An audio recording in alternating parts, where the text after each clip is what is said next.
आज शेखर शुक्ला जी से बात करेंगे। शेखर जी रसिया में रहते हैं, लखनऊ के मूल निवासी हैं। जी। शादी कर ली है रूस में और वहीं बस गए हैं। जी किस शहर में हैं आप रूस के? सर, मैं ईस्ट्रा में हूँ, मॉस्को रीजन। मॉस्को में ही पड़ता है ये? हाँ जी, मॉस्को रीजन है। हाँ जी, जैसे नोएडा एनसीआर है ओके ओके ओके। वैसे ही वो मॉस्को तो रीजन। शेखर जी, आप इंटरनेशनल मार्केट में ट्रेड करते हैं जी। और इंटरनेशनल मार्केट को अच्छे से समझते हैं। जी भारत में इन दिनों है, और भारत में जब आप हैं तो इन दिनों पूरा सेंसेक्स और मार्केट वोलेटाइल है। अडानी का पूरा कांड भी चल रहा है, जी, जी। Hindenburg case. जी निवेशक सोच रहे हैं कि मार्केट का अब क्या होगा। ये जो निफ्टी है ये 1800 के आसपास मूव कर रहा है, क्या होगा इसका, ये कहाँ जाएगा? सर, ये जो निफ्टी अभी हम जहाँ पे खड़े हैं वो ऑलरेडी हाई वैल्यूज पे है। हमारा 18,936 का निफ्टी का हाई है, ऑल टाइम हाई।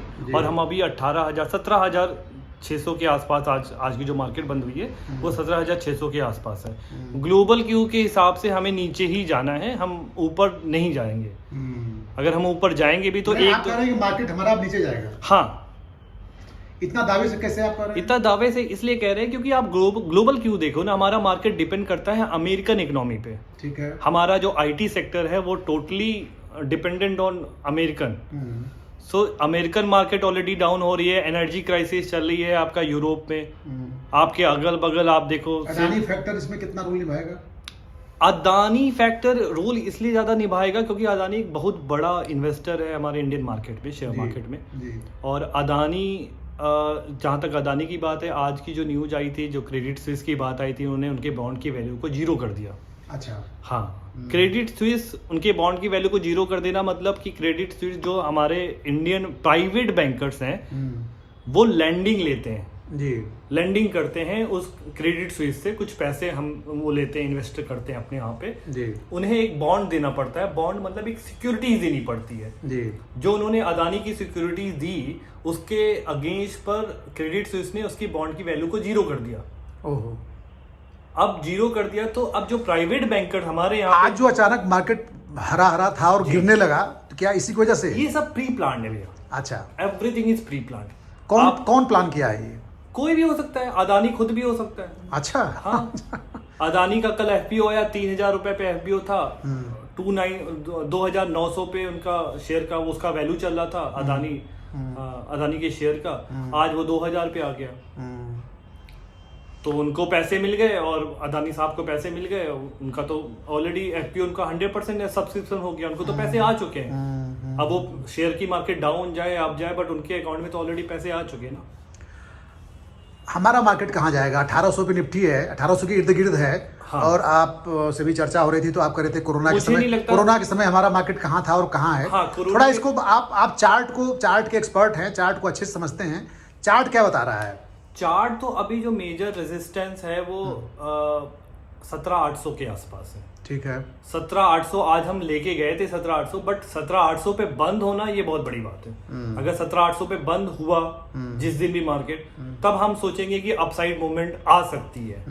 लेकिन अभी जिस हिसाब से मार्केट वोलेटाइल थी आज, क्योंकि आज अचानक से एक न्यूज आई अदानी के लिए, वही जो क्रेडिट जीरो कर दिया। हाँ जी, हाँ जी। अमेरिकन। हाँ जी, वो भी मेरे ख्याल से प्री प्लान हो सकता है, क्योंकि आप 1 बजे या 2 बजे अगर आप कोई न्यूज फ्लैश कर रहे हो अचानक से और ऑलरेडी मार्केट में पैसा लग रहा है, और उस समय मेरे ख्याल से 17,960 के आसपास थी मार्केट, अचानक से आपने सेलिंग मार दी, किसी को मौका ही नहीं मिला निकलने का।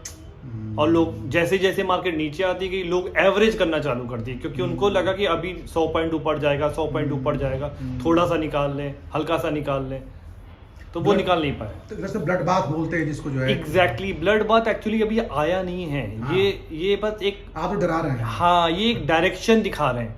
हाँ। डायरेक्शन, ये जो मार्केट चल रही है ये डायरेक्शन मूव कर रही है। ओके। ये डायरेक्शन दिखा रही है कि हम ऊपर नहीं जाना चाहते, आप कुछ भी कर लो। अच्छा। आप सोचो, आप यूनियन बजट आया, इतना बड़ा बजट, इतना अच्छा बजट। लोग कहते हैं कि बजट के पहले या बाद में रैली होती है। एग्जैक्टली। तो अब आज के दिन बजट आया, हम वेट कर रहे थे कि बजट आएगा रैली आएगी, बजट आएगा रैली आएगी, बजट आया, रैली भी आई। एक छोटी सी न्यूज तो नहीं, लेकिन सब उड़ा ले गई। हाँ, एक न्यूज ऐसी आई अडानी को लेकर और उन्होंने साफ कर दिया, ये हवा सब उड़ा ले गई। हाँ जी। तो अभी हम लोग फिर वहीं पे अटके हुए हैं कि निफ्टी जो कोरोना के समय कहाँ पे था? कोरोना के टाइम पे हमने 8,500 के आसपास हमने मार्केट को देखा था। ये मेरे ख्याल से 2 साल पहले की बात हाँ, है। 2020 के उसके बाद से अगर आप देखो तो हम ऑलरेडी 18,000 पे मतलब डबल से ज्यादा। एग्जैक्टली डबल से ज्यादा आ चुके हैं, मतलब 2.5 गुना हम बढ़ चुके हैं, जबकि हमारी मार्केट की वैल्यू नहीं है। अगर आप पिछले 10-15 सालों में भी देखोगे तो हम 5,000 से स्टार्ट हुए थे, 4,000, 5,000, फिर 8,000। और कोरोना से पहले की अगर हम बात करें, जब कोरोना आया तो हम 8,000 पे थे। कोरोना से पहले 2019 के आसपास जब मार्च में जब हमारी मार्केट डाउन हुई है और एक महीने में हम 2,000-3,000 पॉइंट साफ हो गए थे, उस समय हमारी मार्केट जो है 13,000, 12,000, 13,000 पे था। और तब से अभी तक हम जब बढ़ते चले जा रहे हैं। अब कहाँ लेके जाओगे मार्केट को? आप बताओ, आप 50,000 पे लेके जाओगे? आपके हिसाब से कितना गिरना चाहिए, कितना गिरेगा?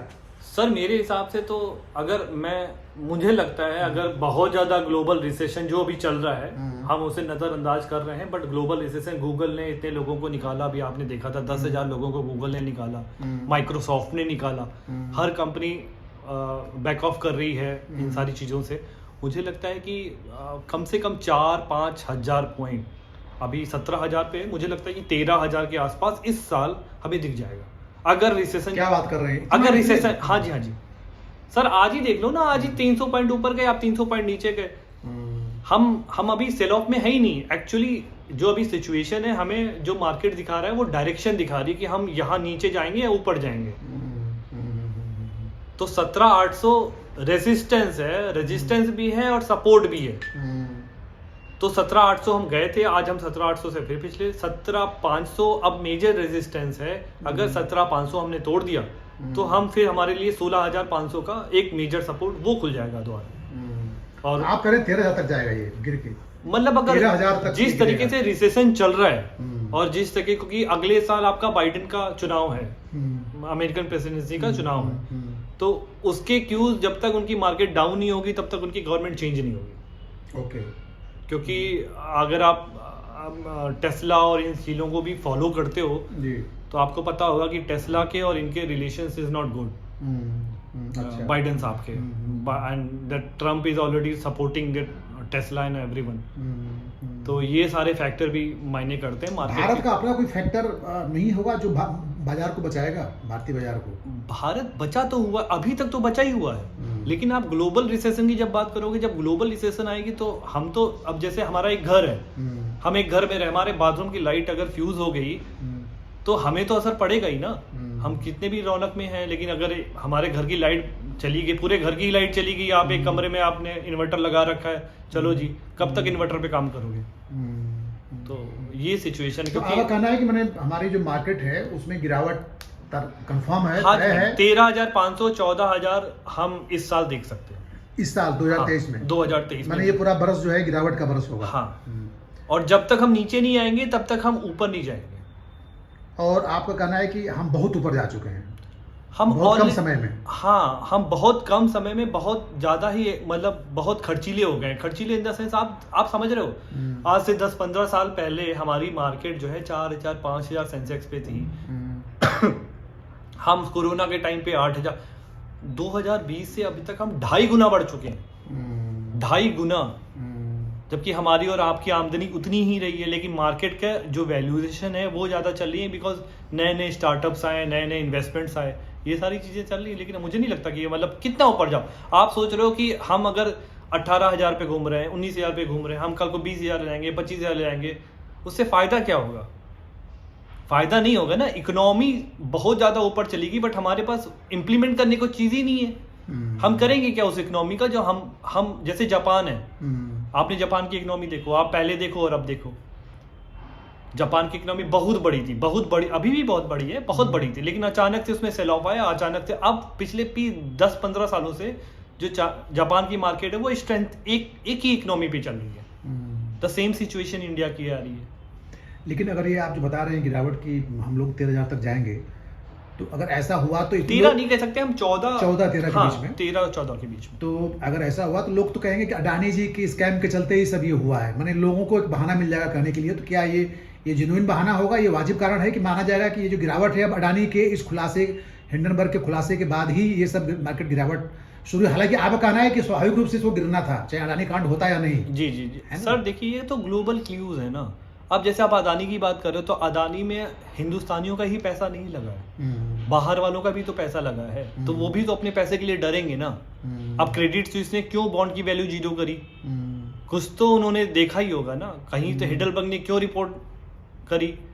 आप हिंदुस्तान में रिपोर्ट को छुपा सकते हो कि एसबीआई ने, आईसीआईसीआई बैंक ने या आईडीबीआई ने अदानी को लोन दिया और इतने पे लोन दिया, एलआईसी दिया। एलआईसी कितना ज्यादा इन्वेस्टमेंट करता है उन सारी चीजों पे। बट आप यहाँ इंडिया की न्यूज को आप दबा सकते हो थोड़े दिनों के लिए, 1 महीने के लिए, 2 महीने के लिए, 1 साल के लिए, 2 साल के लिए, लेकिन आप ग्लोबल न्यूज को नहीं आप हटा सकते ना बगल से। तो ग्लोबल न्यूज तो आप, वो तो पागल नहीं है ना जी आपकी। आप वहाँ गोदी मीडिया नहीं है। आप सोचो ना, अदानी जो हैं, कोई उनके पास कोई राजा महाराजा उन्होंने जो पैसा दिया नहीं था, सारा जो पैसा उनके पास है, सारा इन्वेस्टमेंट वो किसका है? पब्लिक का है या बैंक का है? पब्लिक या बैंक या फॉरेन इन्वेस्टमेंट या फिर ब्लैक मनी। ब्लैक मनी नहीं कह मॉरिशस सकते, का रूट जो ब्लैक मनी नहीं कह सकते, फॉरेन इन्वेस्टमेंट। आप फॉरेन इन्वेस्ट को चाहे ब्लैक मनी कर लो, चाहे कुछ कर लो। ये जो शेयर मार्केट है, इसमें जो पैसे की वो ट्रेडिंग करते हैं। अभी आप अगर अदानी के बारे में बात करो तो अदानी के 5 साल से रिकॉर्ड देख लो, हर साल कुछ ऐसा होता है अदानी के शेयर में। पिछले 5 सालों में हर साल कुछ 2-3 बार ऐसा होता है कि इंटरनल ट्रेडिंग कहा जाता है, जबकि सेबी ने इस पे रेगुलेशन भी किया हुआ था। सेबी ने भी इस पे एक्शन लिया था 1-2 बार जी। तो उन्होंने क्या किया था कि इनसाइडर ट्रेडिंग कर लेते हैं कभी कभार। अब आप बताओ, अदानी साहब ने 80 हजार 60 हजार करोड़ का इन्वेस्टमेंट कर रखा है ग्रीन एनर्जी में। यहाँ पे हमने तो इन्वेस्टमेंट किया ना, वो इन्वेस्टमेंट का पैसा कहाँ से आया? वो इन्वेस्टमेंट का पैसा लैंडिंग से आया। अब लैंडिंग से पैसा तो आ गया, अब गवर्नमेंट ऑफ इंडिया ने बोल दिया कि जो सोलर एनर्जी से जो इलेक्ट्रिसिटी निकल रही है उसका 2 रुपया या 3 रुपया यूनिट कर दिया है, जबकि नॉर्मल यूनिट जो है 7 रुपया के आसपास है। और उसका जो सोलर से एनर्जी निकल रही है वो 3 रुपया यूनिट या 2 रुपया यूनिट के हिसाब से। आप बताओ, 80 हजार करोड़ रुपए का इन्वेस्टमेंट कर रखा है, 60 हजार करोड़ का इन्वेस्टमेंट कर रखा है आपने साउथ में, एक जो प्लांट बहुत बड़ा बनाया। आप कब तक उसका इन्वेस्टमेंट का वैल्यू निकाल पाओगे? आप कब उसका रिटर्न निकालोगे? रिटर्न ऑफ इन्वेस्टमेंट जो कब निकलेगा? अदानी साहब तब तक रहेंगे कि नहीं रहेंगे नहीं पता। ये अडानी ग्रीन की बात कर रहे हैं आप? हम अदानी ग्रीन की बात कर रहे हैं। अदानी पोर्ट इज वर्किंग, नवा शेवा पोर्ट चल रहा है मुंबई में, एवरीथिंग इज वर्किंग, सब कुछ वर्केबल है।